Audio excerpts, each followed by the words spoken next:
O mga par, samahan nyo ko magluto mga par ng dinengdeng. Ayan mga par, lagyan natin ingredients: sibuyas, luya, bawang, at konting pampakalma para sa mga katulad yung mainitin ng ulo.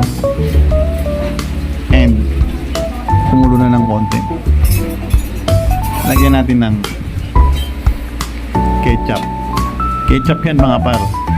So mukha lang bagong isda, pero ketchup yan. Yan kasi ang magdadala sa dinengdeng mga par. Ketchup. So tuloy natin, mikos natin ng konti. Okay.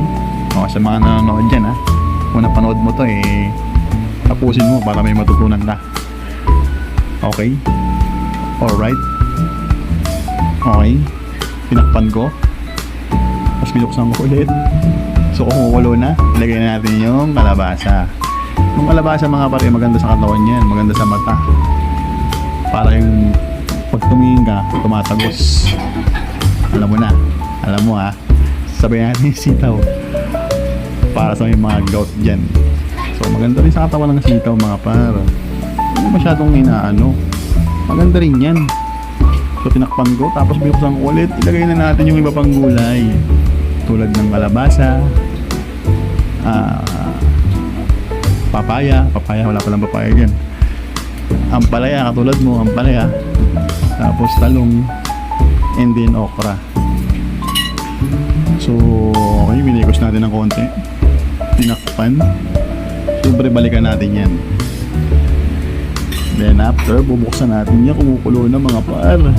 Buksan natin, kumukulo na talaga mga par. Okay. Ilagay natin yung bulaklak ng santan. Kuha ko lang sa gilid Hindi na ako nagpunta ng palengke, kinuha ko lang sa gilid dyan. Bulaklak ng santan at mga damo-damo. So lagay natin yan dyan. Pero mayroong pinakamalakas na ingredients na ilalagay ko dyan mga par. Ito ang magdadala dyan sa luto na yan mga par. Ito na, this is it.